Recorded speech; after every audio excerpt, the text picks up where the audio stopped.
In 2021, over 5,100 men died while on the clock at work here in the U.S. Yeah, that's a staggering number when you actually hear it out loud. It really is. I mean, we're talking about guys who were crushed by machinery, electrocuted on power lines, frozen on oil rigs, or, they fell from roofing projects. They accounted for 91.4% of all fatal occupational injuries that year. Right, which is an overwhelming majority. Exactly. And normally when we hear a statistic like that, we just, we chalk it up to the inherent dangers of certain industries. But what if someone came along and told you that this isn't just some unfortunate statistical byproduct of the labor market? Which is exactly what we're looking at today. Right. What if they argued that this massive disparity in physical sacrifice is actually the invisible, unacknowledged foundation of our entire civilization? Like a foundation that the people living in the cultural penthouse are actively trying to destroy, even as they totally depend on it to keep the lights on. I mean, it is a profound reframing of how we look at societal infrastructure. Yeah. You were essentially talking about looking at a massive, gleaming skyscraper, right? And ignoring the glass, ignoring the modern architecture, and focusing entirely on the subterranean concrete and the rebar that is quietly bearing all that weight in the dark. Welcome to today's deep dive. If you're listening to this on your commute or, maybe while you're at the gym, get ready because we are going way off the high dive today into some incredibly intense intellectual waters. Yeah, this is not a light topic. Not at all. But before we jump in, please take a second to hit that like button and subscribe to the deep dive. It really helps us continue bringing you these massive explorations. And for those of you who want to follow along or maybe read the source material for yourself to see what we're talking about, the book we are reviewing today is available right now as an ebook on Amazon Kindle and Google Play Books. I gotta say, you are definitely going to want to understand the full context of this one. Yeah. We are dealing with a text that, it does not compromise at all. To put it mildly, yeah. Our mission today is to explore a highly provocative, deeply polarizing, and frankly, fiercely aggressive 2026 manifesto. It's titled Deconstructing Gynocracy, Men Do Not Lose Forever by Conrad Reicher. And I think this requires a very clear establishment of our boundaries right out of the gate. We need to be absolutely explicit with the listener about what we're doing on the show today, and maybe more importantly, what we are not doing. Yeah, let me make this crystal clear. The book we are unpacking today contains highly politically charged content. It is aimed squarely, unapologetically, at a men's rights and red-pilled manosphere audience. Reicher is not pulling his punches. No, not at all. He is not seeking a middle ground, and he is actively hostile to modern progressive narratives. We, as your hosts, are taking a strictly impartial stance here. Exactly. We're not endorsing Conrad Reicher's viewpoints, nor are we condemning them. We are not taking sides in the modern culture war. Our goal here is purely intellectual and investigative. Right. We are going to impartially report on the author's claims, his arguments, and the rather extensive, philosophical frameworks he uses to build his case. We want to understand the specific mechanical arguments he is making about the history of our institutions, gender dynamics, and what he views as the institutional capture of Western civilization. Basically, we're dissecting the blueprint. We want to know how the engine of his argument works, regardless of whether we actually want to drive the car. So, to kick us off, what is the core thesis of deconstructing gynocracy? Like, how does Reicher actually view the world? Well, at its most foundational level, Reicher argues that modern society has been entirely captured by what he terms a parasitic, female-coded Marxist ideology. Okay, that's a heavy phrase. It is. And he claims that this ideology operates systematically across all of our institutions, legal, educational, corporate, to basically extract male labor, resources, and physical protection. All while simultaneously and deliberately demonizing the very masculine biology that makes that labor possible in the first place. I have to admit, what really fascinated me as I was reading through this wasn't just the anger. I mean, you see plenty of anger in online manifestos. Sure, anger is common. It was the sheer scale of his philosophical ambition. Reicher doesn't just, complain about modern dating or HR departments. He attempts to build this impenetrable fortress of logic using historical heavyweights. He is bringing in Aristotle, Plato, Immanuel Kant, Thomas Aquinas, John Locke. Yeah, he's reaching deep into the canon. He really is. He is trying to weld classical Enlightenment reason to modern evolutionary biology just to prove his point. He is attempting a complete structural paradigm shift. I mean, Reicher attempts to frame his argument not as a rejection of modernity, but as a weaponization of antiquity against it. Wow. He claims that the modern left has entirely abandoned objective truth for what he calls emotional solipsism. And And he argues that the only way out is a rigorous return to the uncompromising pragmatism of ancient Rome and the relentless logic of ancient Greece. So let's step into the matrix he describes. In the very first part of the book, he hits the reader with this concept of the gynocentric illusion. He essentially argues that men are living in a simulation designed to blind them to their own exploitation. Right. And he uses a really specific phrase to describe the current state of the world.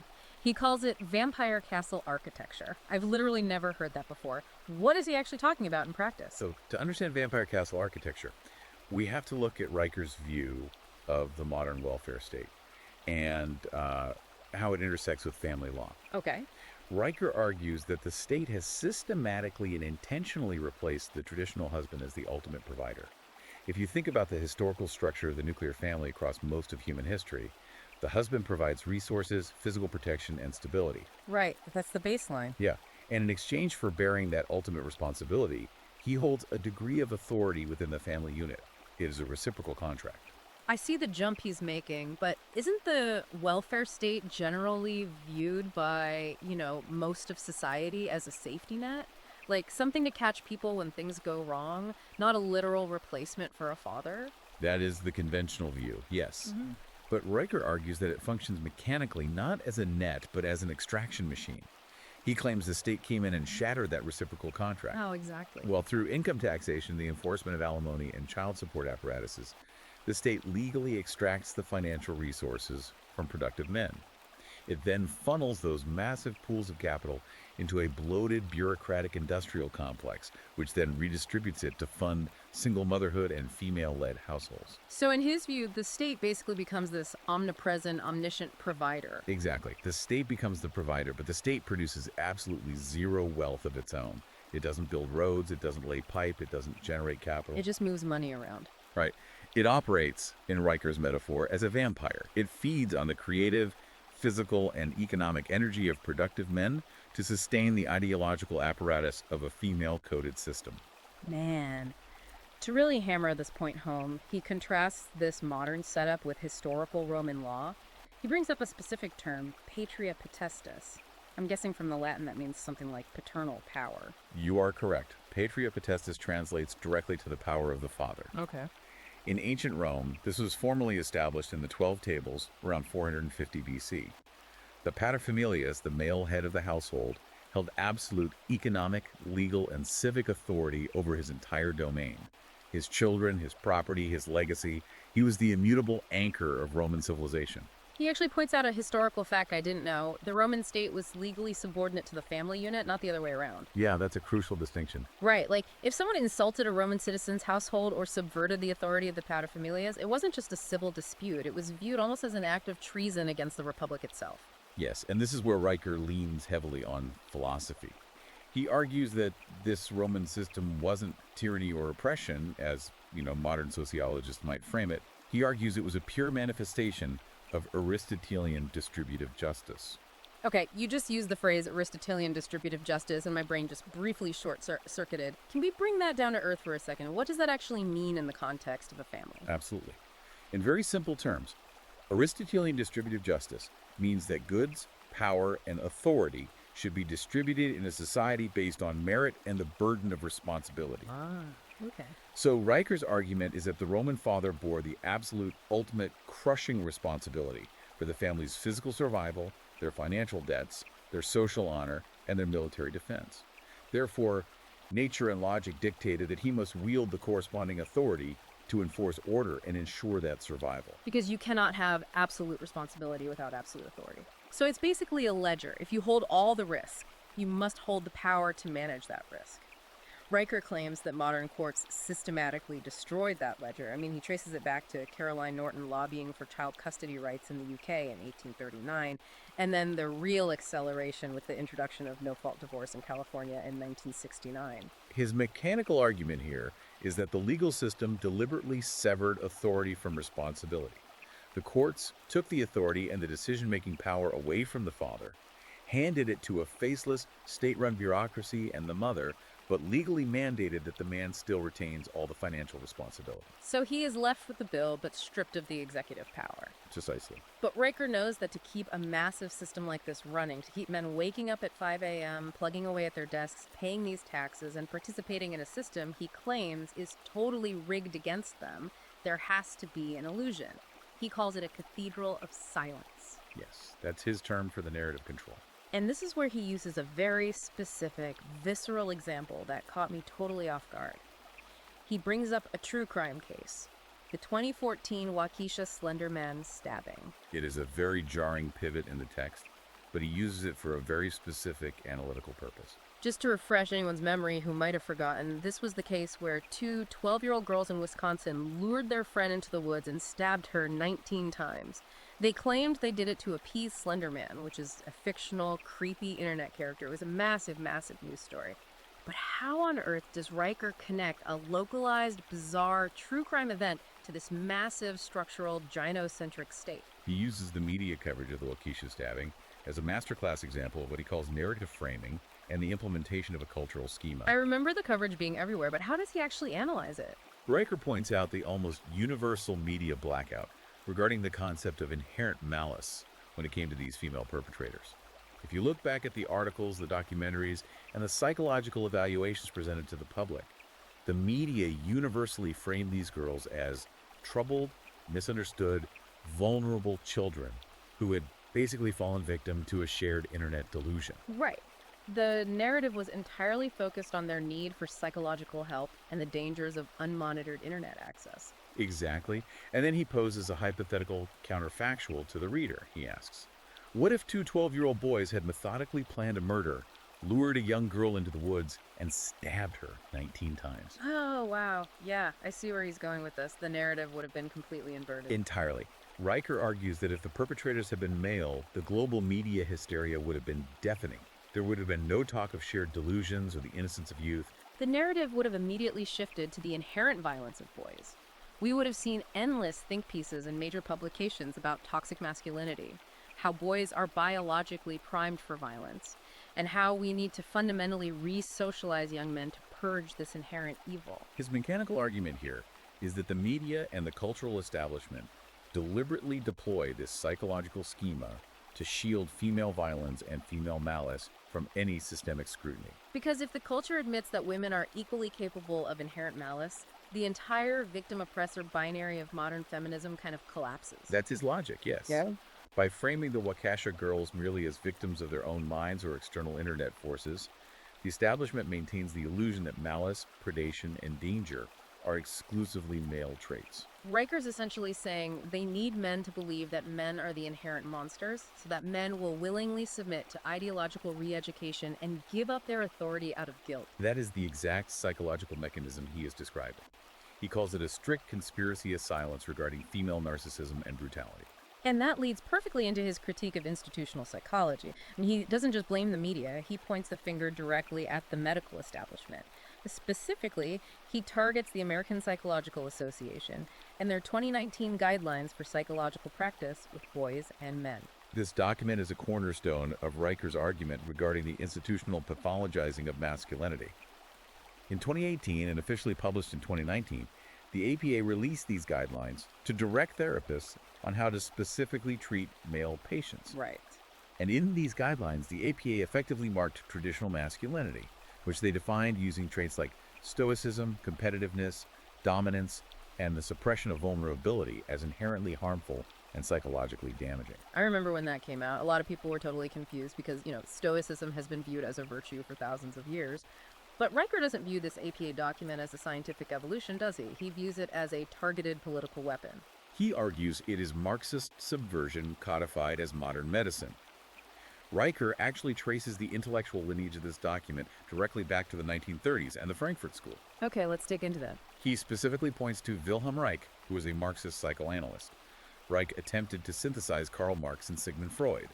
He believed that to achieve a true Marxist revolution, you had to destroy the authoritarian family structure. Which means destroying the father figure. Right, which meant weaponizing psychoanalysis to rebrand traditional male authority and discipline as a literal psychosis. That is a massive accusation against the APA. He's saying that the psychological establishment took the exact same traits that built Western civilization: the drive of explorers, the aggression of conquerors, the stoicism of men working in coal mines, and simply declared by committee consensus that these traits are a sickness requiring therapeutic and sometimes chemical castration. Whether one agrees with his premise or not, his mechanical argument is very clear. The APA guidelines are not designed to heal men, they are designed to pacify them, to make them docile, compliant subjects in the vampire castle. So, if the system is this rigged, if the media and the psychologists are actively building this matrix to pacify men, the logical question is, how did society get here? How did we drift so far from the Roman paterfamilias? Riker transitions from these modern symptoms to what he sees as the root cause, and he claims it is an all-out ideological war on human biology. Yes. As we move into the second major phase of his argument, he tackles a philosophical concept known as tabula rasa, or the blank slate. Okay, let's unpack tabula rasa. I know John Locke introduced this back in the 17th century, but what did Locke actually mean by it, and how does Riker claim it got totally twisted? So John Locke, who is a foundational Enlightenment thinker, proposed the blank slate theory to argue that humans are born without innate, preordained ideas. He meant it as a defense of individual rights and human potential. He was arguing against the whole divine right of kings, right? Precisely. The idea that some men are born inherently superior to rule and others are born inherently to be peasants. Locke asserted that men are born equal in their capacity to reason and learn through experience. So Locke was using it to free people from oppressive class structures. Exactly. But Riker argues that 20th century cultural Marxists hijacked Locke's concept and mutated it beyond recognition. He claims they took the blank slate and turned it into an egalitarian delusion. An egalitarian delusion. Yes, a dogma that claims all human behavioral differences, particularly gender differences, are entirely socially constructed. In this hijacked view, biology plays absolutely zero role in human behavior. Everything is just a result of how society conditions you. I see why that's so dangerous in Riker's eyes. If you can convince the population that biology isn't real, that men and women are just completely interchangeable widgets on a blank slate, then you can theoretically re-engineer society from the ground up without any regard for natural limits. Exactly. It completely removes biological accountability. But Riker brings empirical data into this philosophical fight. He cites a staggering biological data point to prove that there is a war on male nature. The testosterone drop. Yes. Since 1971, the average male testosterone level in Western populations has plummeted by an estimated 17%, and in some studies, even more. And users blame microplastics or processed diets for this, right? I mean, those are definitely factors, but he frames this biological decline as a synergistic symptom of the matrix. Right. He argues that society systematically suppresses the male biological urge to conquer, to fight, and to build by constantly telling young boys that their natural drive is a disease. And eventually, the body's endocrine system physically responds to that societal suppression. It's like the body just gives up. It is a bold synthesis of endocrinology and sociology. He says you can suppress nature for a while, but you cannot fight it forever. And to prove what happens when a civilization actually tries to fight human nature at the barrel of a gun, he gives us this incredible historical cross-cultural case study. He points to the Soviet Union. I had never even heard of this specific program before. What was the Zenodal? The Zenodal is a fascinating and often overlooked piece of history. In 1919, Vladimir Lenin and the Bolsheviks established the Zenodal, which was the women's department of the Secretariat of the Central Committee of the Communist Party. What was their actual objective, though? It was a massive, state-sponsored, Marxist social experiment designed to completely erase sexual dimorphism in the workforce and the family. The Bolsheviks wanted to liberate women from what they saw as the slavery of domestic life. So they just pushed them into the factories. Yes, they attempted to force women into heavy industrial, male-dominated roles, factories, mining, hard labor.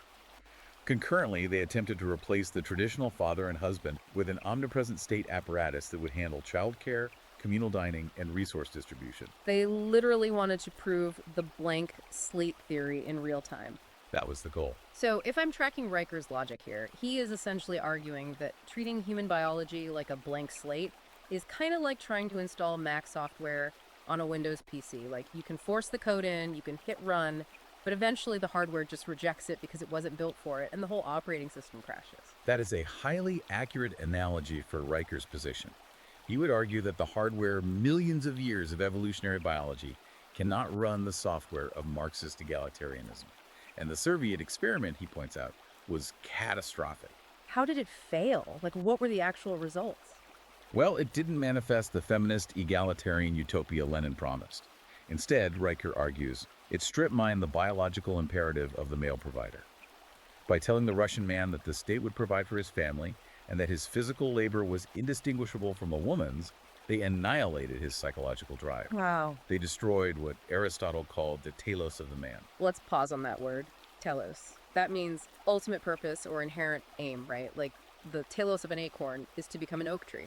Exactly.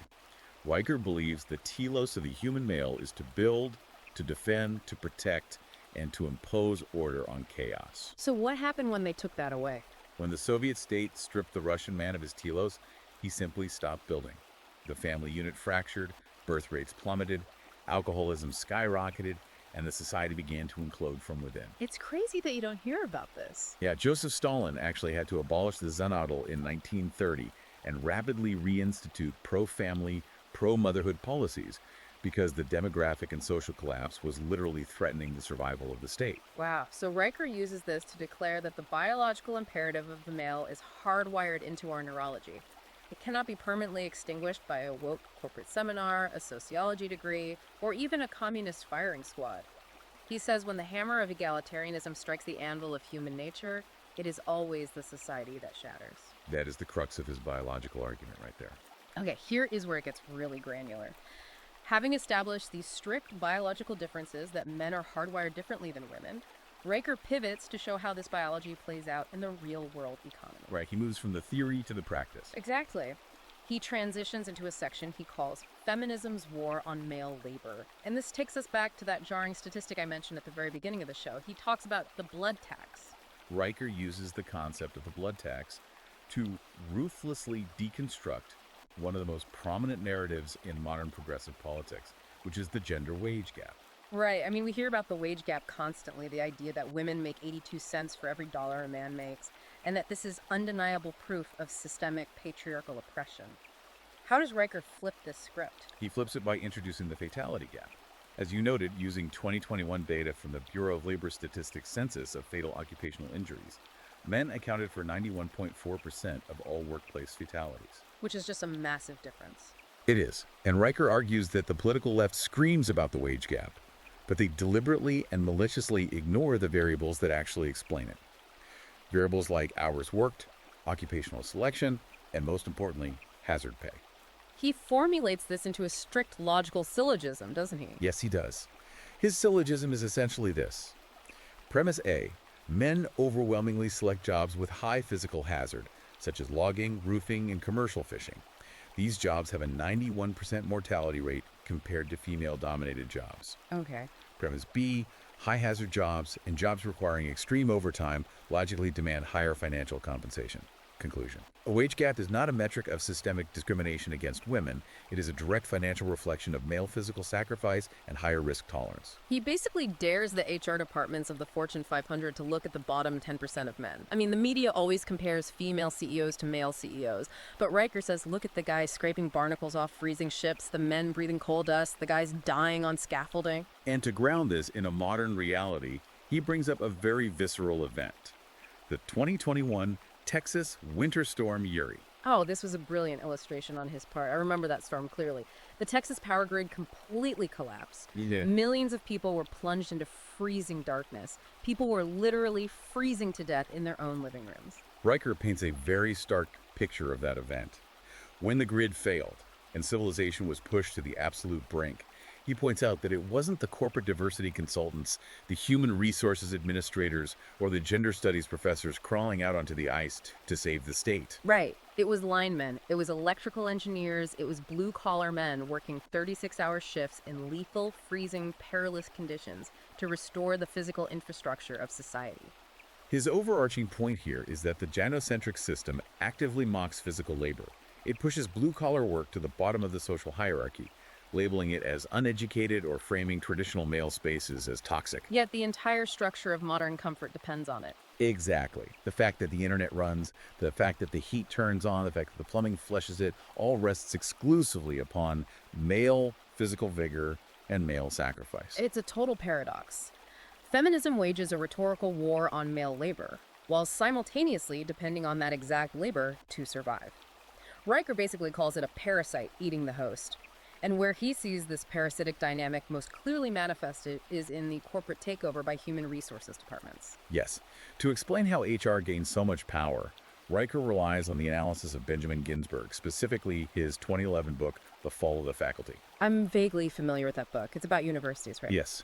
Ginsberg exhaustively documented how, over several decades, American universities shifted from being logic-driven institutions managed by a male-dominated faculty of subject matter experts into swollen, female-dominated administrative bureaucracies. And these bureaucracies had totally different goals. Precisely.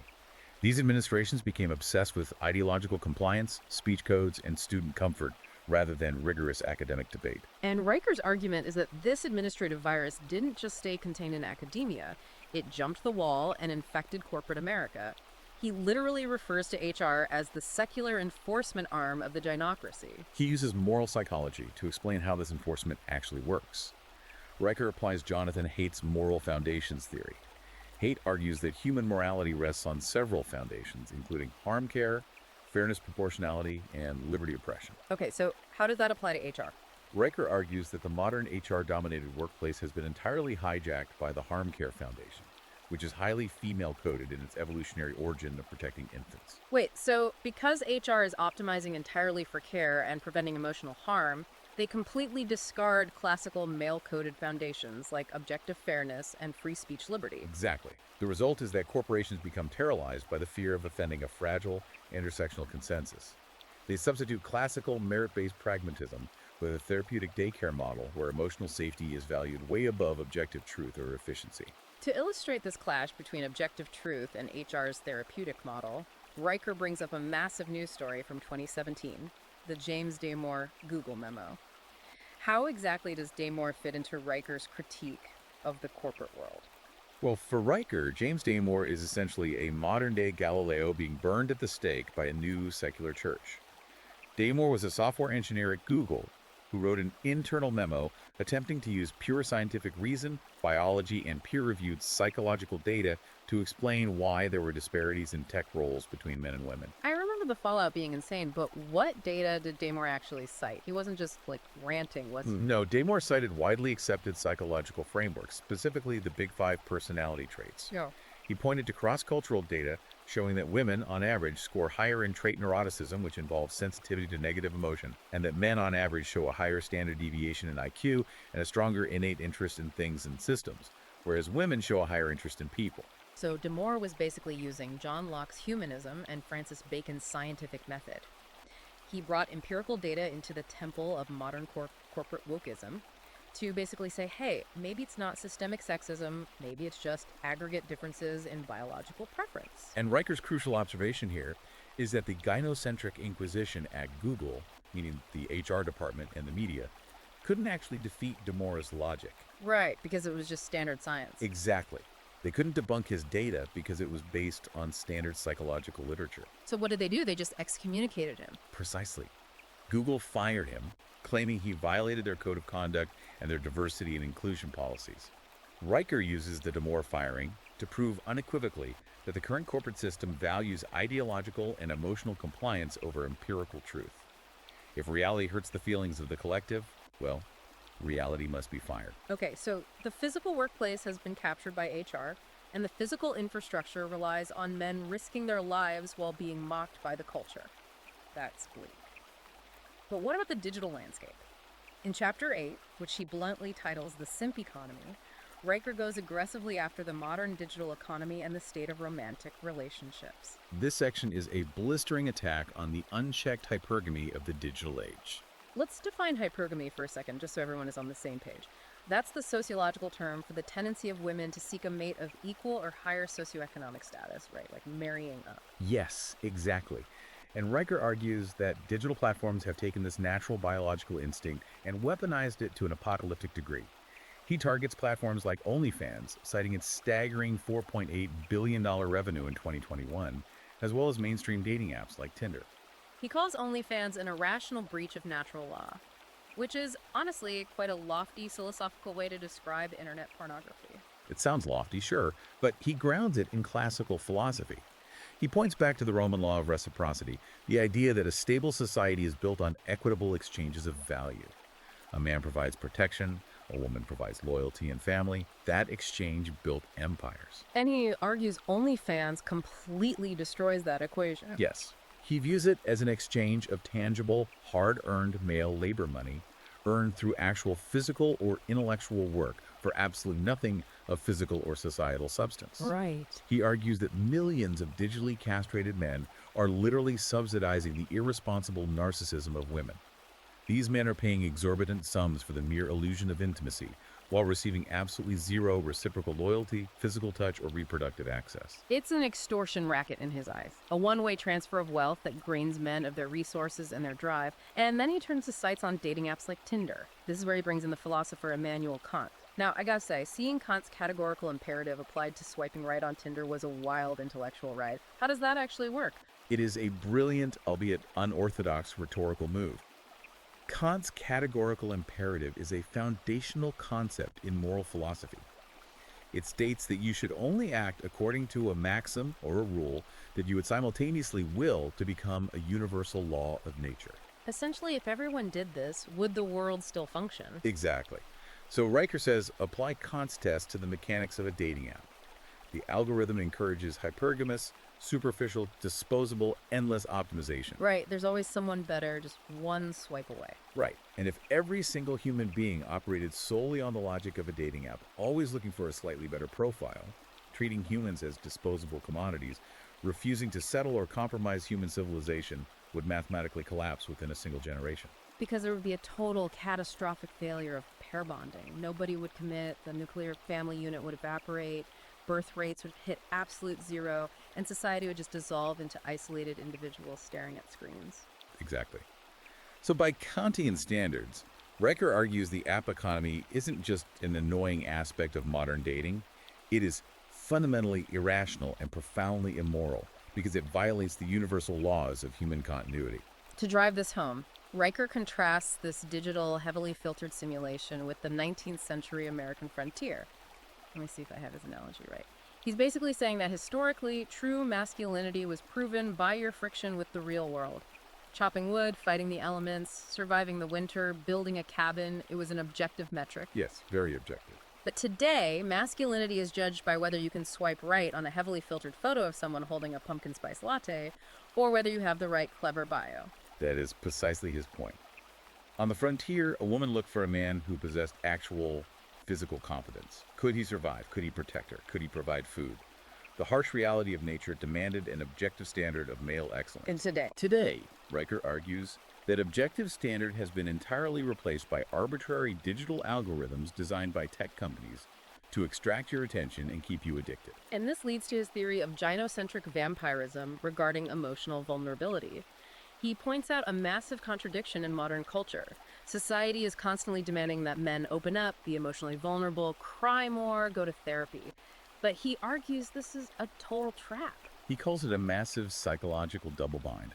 Riker points out that the biological imperative of female hypergamy dictates that women are, on an evolutionary level, sexually and romantically repulsed by male weakness or emotional instability. Right. A man crying in a crisis is not exactly an evolutionary signal of protection. No, it's not. Yet the cultural imperative of modern feminism demands that men publicly prostrate themselves in emotional vulnerability. It's wild. It's like they tell you to cry, but their biology screams in disgust when you actually do. Why would society demand something that actively destroys attraction? Riker theorizes that the gynocracy doesn't demand male vulnerability to actually alleviate male suffering. They demand it to feed their own emotional narcissism and, more importantly, to ensure the patriarch is disarmed. A strategy of tactical disarmament. Exactly. If a man is weeping on a therapist's couch complaining about his insecurities, he is not building a fortress. He is not asserting his authority. He is neutralized. So we have this sprawling multi-front war. Men are being drained economically, pathologized psychologically, and isolated digitally. What are men supposed to do? Riker insists that to fight back against this matrix, men must understand the specific weapons being used against them, and those weapons are linguistic and legal. This takes us into Section 5, the rhetorical battlefield. To understand the linguistic warfare used against men, Riker says we have to trace the roots back to Friedrich Engels. In his 1884 work, The Origin of the Family, Private Property and the State, Engels framed the patriarchal father as the ultimate oppressor. Engels argued the traditional family was essentially a capitalist monopoly designed to hoard wealth, and therefore it had to be broken for true communism to emerge. But the violent, bloody Marxist revolutions didn't work in the West like they did in Russia, right? I mean, men who build infrastructure and own property don't just surrender it because a philosopher tells them to. Which is exactly why Riker brings in the Italian philosopher Antonio Gramsci and his concept of cultural hegemony from the 1930s. Gramsci realized that Marxists couldn't win by frontal economic force in the West. The middle class was too strong. So what was the pivot? Gramsci argued they had to pivot to a long-term strategy of infiltration. They had to slowly and methodically subvert the pillars of society, the family, the universities, the media, and the church. They couldn't win a war of bullets, so they fought a war of words. They had to slowly pathologize masculine virtue and replace it with female-coded victor narratives until the culture just voluntarily handed over the keys. Yes, and to prove how completely this Gramscian infiltration has succeeded, specifically in academia, Riker brings up one of the most wild and revealing events in recent intellectual history: the 2017 Grievance Studies Affair. Oh man, also known as Sokal Squared. This is an incredible story. For the listener who hasn't heard of this, 3 academics, James Lindsay, Peter Boghossian, and Helen Pluckrose, decided they wanted to expose the total intellectual bankruptcy of modern gender studies and critical theory departments. And what they did was absolutely insane. They executed a brilliant sting operation on the peer review system. They spent a year writing completely fabricated, mathematically unhinged, and deliberately absurd academic papers using dense, intersectional feminist jargon. My personal favorite was the one about rape culture in dog parks. Yes, that was one of them. But the most damning one, and the one Riker really highlights, is that they took a literal chapter of Adolf Hitler's Mein Kampf. They didn't change the underlying logic of the chapter, they simply replaced the anti-Semitic buzzwords with modern intersectional feminist rhetoric, swapped out the word Jews for men or patriarchy, and submitted it. And it got published. It was accepted by a peer-reviewed feminist journal and hailed as groundbreaking, empathetic scholarship. Right. And for Riker, this is not just a funny academic prank. It is absolute empirical proof of his thesis. Proof of what, exactly? It proves that the academic elite, the people training the HR departments, and the policymakers have entirely abandoned the Enlightenment pursuit of objective truth in favor of female-coded ideological compliance. The system doesn't care about facts, logic, or reason. It only cares about whether your rhetoric validates the established victimhood hierarchy. Wait, Riker uses the word solipsism a lot in this section.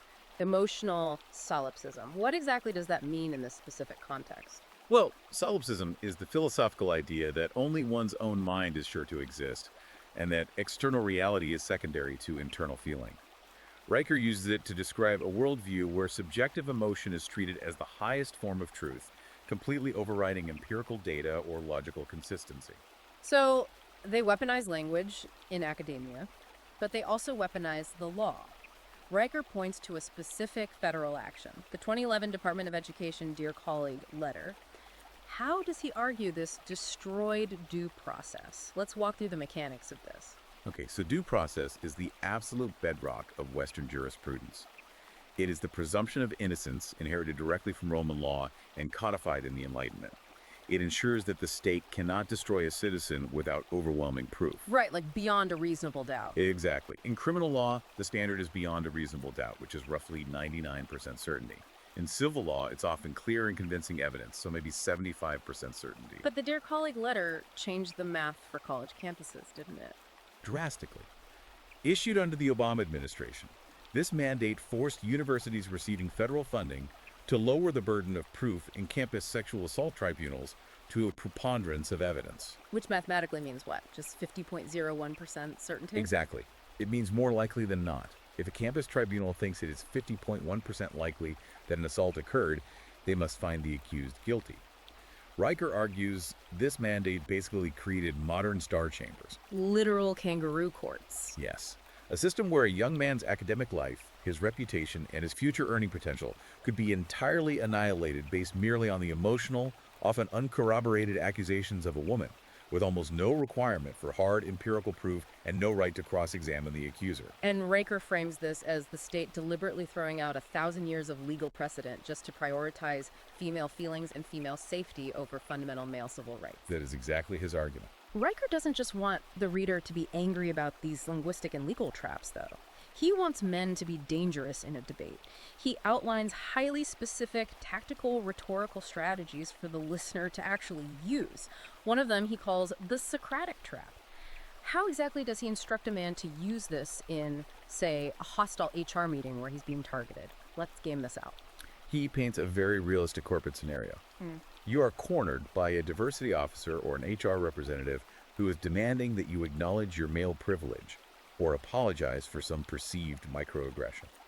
Riker commands you not to cower. Do not apologize. Do not get defensive. So what do you do? Instead, you deploy purely logical, binary mathematical questions to trap them.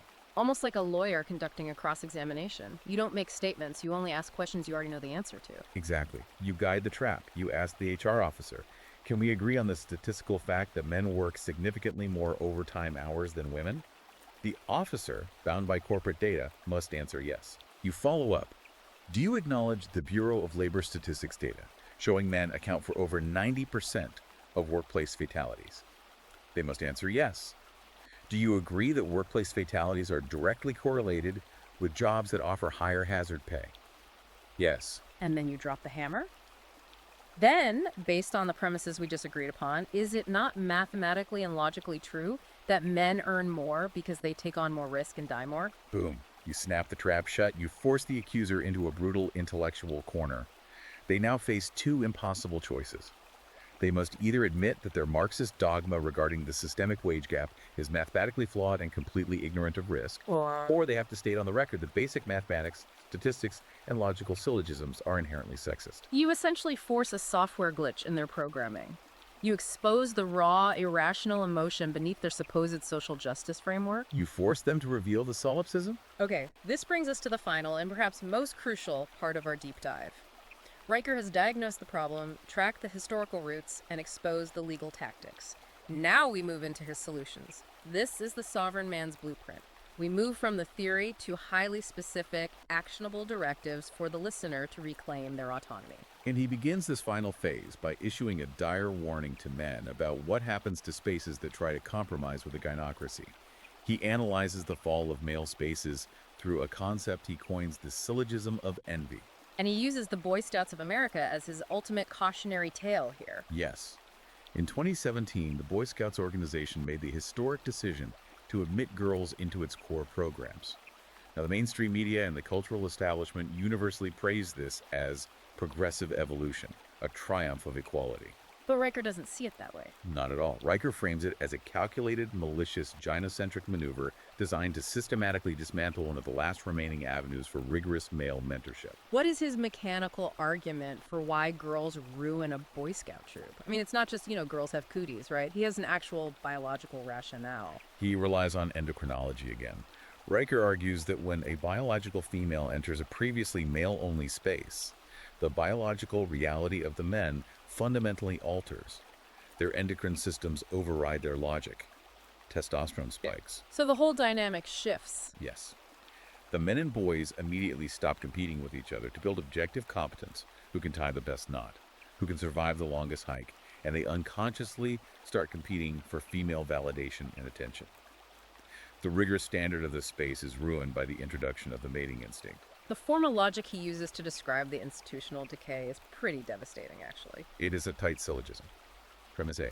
Institutions that prioritize emotional inclusion over rigorous merit inevitably dilute their standards to accommodate the lowest common denominator. Premise B. The Boy Scouts shifted their primary focus to prioritize the emotional inclusion of girls and progressive critics. Conclusion. The Boy Scouts deliberately diluted its standards and mathematically destroyed its own meritocracy. And he provides objective proof for this conclusion. The Boy Scouts of America filed for bankruptcy in 2020. Riker points to this and says, look at the data. Optimizing an institution for emotional inclusion rather than rigorous, male-coded merit mathematically destroyed the institution. every single time. So, recognizing that these massive institutions are captured and crumbling, his first practical solution for men surviving in the corporate world is a tactic he calls the gray rock strategy. Right. What is a gray rock? I feel like I've heard the term used in psychology. Yes, it originates in clinical psychology as a technique for dealing with individuals who have narcissistic personality disorder or sociopathy. The idea is to make yourself as uninteresting, unresponsive, and dull as a gray rock so the narcissist gets bored and stops feeding on your emotional reactions. And Riker adapts this psychological defense mechanism into a corporate survival strategy. How does a man become a gray rock at work? Roker instructs men to become a phantom of pure productivity. You give the corporation absolutely nothing but excellence in your specific duties. You do not engage in office gossip. You do not attend the optional, mandatory fun diversity events. You completely scrub your social media and you reveal absolutely zero personal information, political leanings, or philosophical thoughts to your coworkers. You become a robot, but a highly effective robot. You make yourself so undeniably competent, so hyper-efficient, and so mathematically irreplaceable in your specific trade that for HR to fire you would be an act of corporate suicide. You essentially mine the corporation for capital. You treat the female-coded, HR-dominated workplace as hostile, conquered territory. You go in, keep your head down, take their money, build your hard skills, and then you funnel all of those extracted resources back into your own life, your own family, and your own legacy. He argues this is absolutely necessary because the system is actively designed to chew you up the moment you show a hint of traditional male virtue or independent thought. You must remain an invulnerable ghost while extracting the resources you need to survive. But Riker knows that a man cannot just be an isolated, silent phantom forever, right? I mean, human beings need community. Men need a tribe. And that's where he introduces his most ambitious solution, the concept of the Iron Council. This is his ultimate blueprint for rebuilding masculine infrastructure. The Iron Council is a decentralized strike force. Riker is adamant that men do not need to form a massive, vulnerable political movement. You do not need to march in the streets. You just need 3 to 5 rational, highly competent, red-pilled men. Exactly. He compares this Iron Council structure to Bitcoin, which I thought was a really brilliant analogy. Bitcoin operates entirely outside the fiat banking system. Because it's decentralized, it can't be inflated by the Federal Reserve, and it can't be seized or controlled by the state. Right, it's immune to traditional control. Exactly. Riker is saying the Iron Council operates outside the fiat social system of cancel culture and HR departments. Because it's small, private, and offline, it is an uncancelable, decentralized network of brotherhood. In these small male-only spaces, the biological and social dynamics return to baseline. Men can teach each other hard skills, pool resources to build financial independence outside the corporate matrix, and most importantly, hold each other to rigorous, unforgiving standards of physical and moral excellence. And all of this happens entirely without the interfering, pacifying gaze of a gynocentric culture obsessed with emotional compliance. They act as mutual accountability fortresses. And what is the ultimate philosophical goal of all this?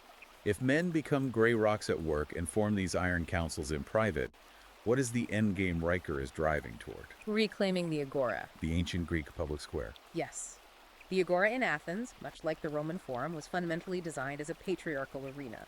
It was the space where men engaged in high-stakes rhetoric, debated natural law, conducted commerce, and established competence hierarchies, entirely free from domestic emotion or the expectation of therapeutic safety. It was the crucible of civilization. Riker wants men to build their physical vigor, achieve total financial dominance, and reclaim the intellectual legacy of ancient Rome and Enlightenment reason. He invokes Aquinas, Locke, Newton. His ultimate message to the reader is essentially, walk into the real world, build your own empire, rely on your brothers, and let their fragile corporate servers run empty.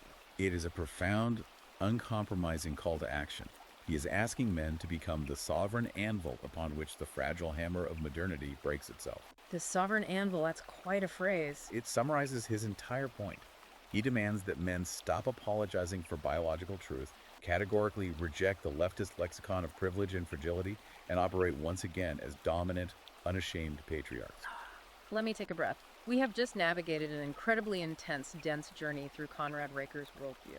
It is a perspective that unapologetically views Western civilization as a magnificent cathedral of reason, law, and physical infrastructure built entirely by male labor and male sacrifice. A cathedral that Riker believes is currently under siege by a parasitic, emotion-driven ideology that wants to ruthlessly tax the builders while pathologizing their very nature. And his ultimate solution is a militant, strategic return to Stoic patriarchal authority. It is a radical, systematic deconstruction of modern social justice narratives, demanding an absolute return to empirical biology and classical Aristotelian logic. Which leaves us with a final provocative thought. Something for you, the listener, to mull over as you go about your day. Throughout this entire deep dive, we've seen Riker argue forcefully that the political left has completely abandoned objective reality, empirical data, and reason in favor of subjective emotional solipsism. Right.